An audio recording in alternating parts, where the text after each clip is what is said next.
Naante daanaayit viidiyoo hojjette Sumayyaadha xirriyaa qarrabde xirree jechuun waamicha. Sumayyaadhaafis waamicha goote Hawaadhaafis waamicha goote jechuudha. Waa'ee Sa'idoo ilaalchisee tokkoffaa waa'ee Sa'idoo araara isaanii inni kan biraa immoo waa'ee mucaa sanaa jechuudha.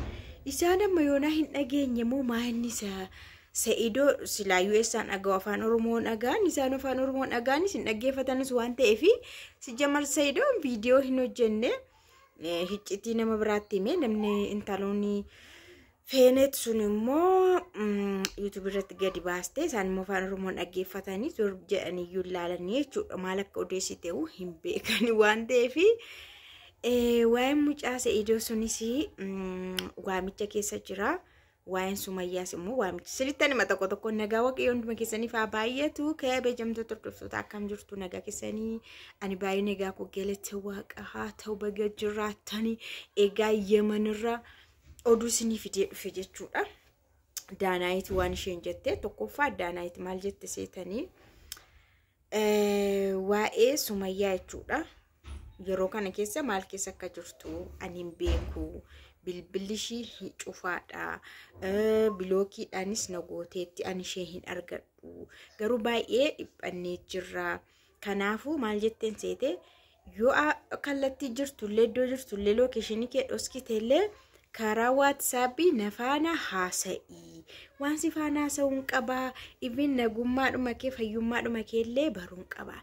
Inni main point isheen irratti haasofte immoo waa'ee mucaa jechuudha. Waa'ee mucaa ani hin fudhadhu naas hin liqimsamu. Sa'idii otoo jirtu Yemen keessa jirtu sirratti akkas godhe yoo jedhan anaa hin liqimsamne alwaaxallinyi maalachi naa hin liqimsamu naa liqimsamesnesi garuu jetteen ati namni ufee sitti hime qofaa fi fudhattee ol kaataayyuu jette yaa tokkummaatti yeroo sana eeganii maaliif sitti himanii yeroo ayyuu jechuudha.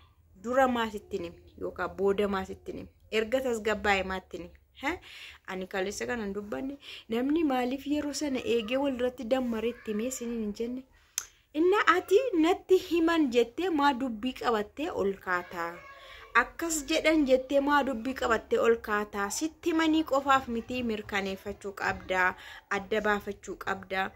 Gamos soba eenyutu natti hime maaliif natti himame maal ilaalchisee kun natti himame jettee dubbii adda baafachuu qabda habiibti malee ani hin amanu waa'ee ilma godhachuusaa kana anaa hin liqimsamu. Sababni isaa Sa'idii hammam akka si jaallatuu fi si kunuunsu sirriitti beekna.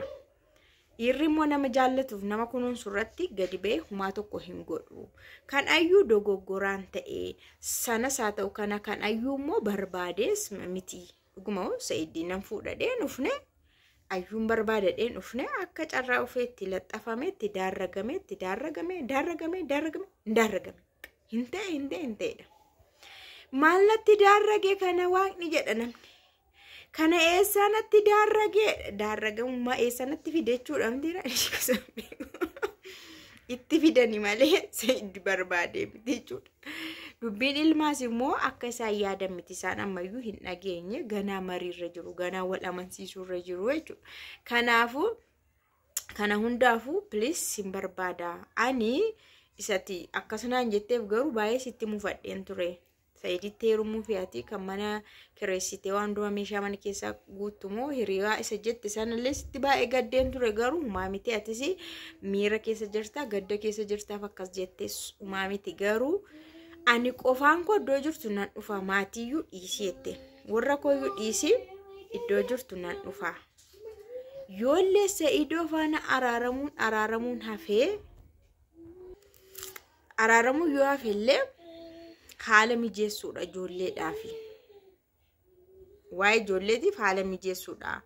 Siif inni araarri yoo hafellee haala mijeessuudha. Nagaa buusanii nagaadhaan jiramni dhuguma namoonni haadha manaaf abbaa manaan yoo addaan ba'an lola qofa otoo hin taane ijoolleef jecha dhiisanii ofii immoo addaan bahanii jireenya isaanii jiraachaa karaa ijoollee garuu nagaa buusuun ni jiraata jechuudha. Aras boris lolanii miidiyaa irratti wal baasuurra jechuushiiti. I accept it. nan fudhadha yaada ishii jechuudha nan deeggara yoo araaramanii wal amansiisaman isayyoo abeen jennaka yoo ta'u baate garuu ijoollee keetiif jedhiti gatii kaffalii aarsaa kaffalii jette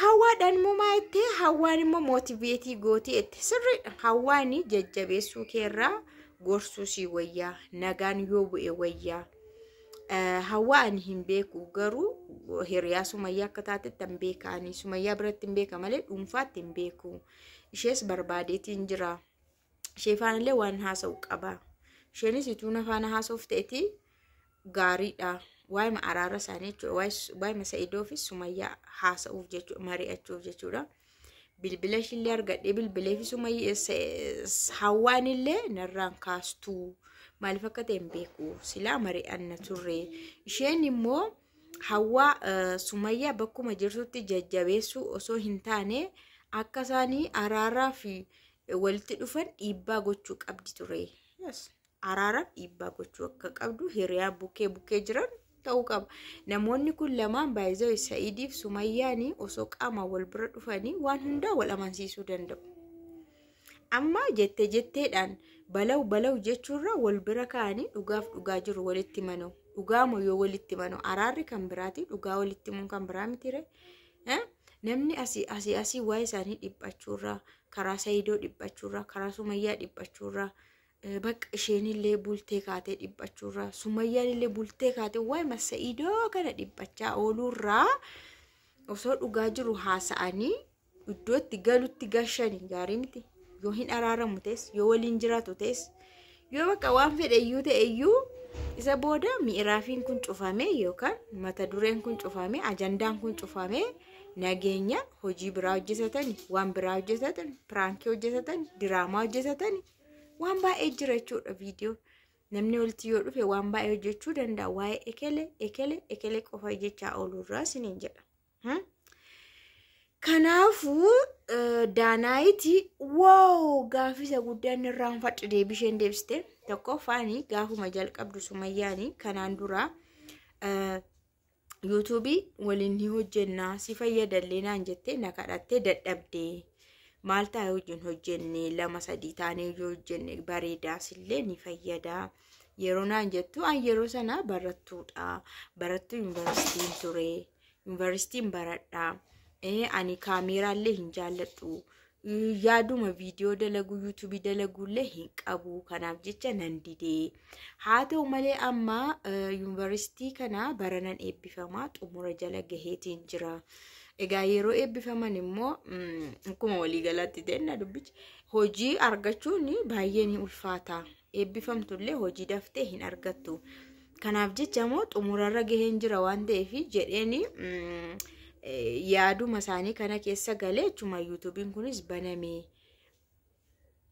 akkam jedhe akkasin amansiisu hin beeku jette Sa'iid faana hojjechuuf banatte kan jettanii isheenis Sa'iid faana yeroo ta'u tole jette as baate gaafaan koo diddee yeroo jettu deebii akkanaa deebisteefi jechuudha Sa'iidin ilaalee soon taane Sa'iiditti heerumtaa Sa'iid isa jettanii abjuudha kun hin yaadamu innuu hin yaadu jette even Sa'iidiyyuu hin yaadu akkamitti yaada kana hundumaa abjuudha kun garuu dhimma keessanii fi araara keessaniif jecha ergan gadi bahee jedhamee YouTubein kun illee baname anis amma eebba jala ga'een jira waan ta'eef waan tokko yoon asirratti haasa'e rakkoon qabu yeroon qaba waan ta'eef YouTubein banamuunsa deebiinsa kanadha jettee jirte jechuudha mee araara haa busuu jedhasin dubbiin kun haa dhumuu jedha waa'een Sa'iidoo mucaan Sa'iidoonni jedhu immoo hawaanillee kaleessa haasaa turte inni karaa biraa yaada kenna hawaanii jechuudha hawaanii deemeen jette deemeeni iddoo isheen jirtu safara isheen jirtu naannoo isheen jirtu dhaqeen ture haadha mucaa jechuudha idduma sana yeroon gahu naannoo sana gaheeni isheen asii mana jijjiirratteetti yeroo darbe jedhanii dura iddoo isheen turteen argadhe iddoo isheen turte immoo mana jijjiirratteetti ani garuu abdiin immoo achitti na ari'e naannoo sana baay'ee na ari'e arwaaruuxoon jette na fiiskisee inde abdiin maali wanti kana keessa qabachuu ishiiti moo Oskaar jechuu ishiitire. Abdiin kana beekee hiccitii kana beekee dhokse taanaan nama dhibaa. Sumayyaa harkaa nyaate harkaa dhugee amma immoo hiccitii kana akka bira hin gahamneef dhoska taanaan baay'ee nama dhibaa jette. Dubbiinsa akkana abdiin oskusii akkuma Sa'idoon jedhe sanaaf dhoskaa jedheen fudhaan. Isuma Sa'idoon jedhe sanaafi abdiinis dhoska waan biraatiin miti jechuudha. Wanti kan biraa hin dhalatu. Abdiin Sa'idootti baay'ee dhiyaata dhugaa dubbachuudhaaf. Sa'idootti baay'ee dhiyaatasi, Sa'idoodhaaf baay'ee gaddasi, Sa'idoodhaaf baay'ee falmasi. Kanaafuu maal jettu sin basmaa?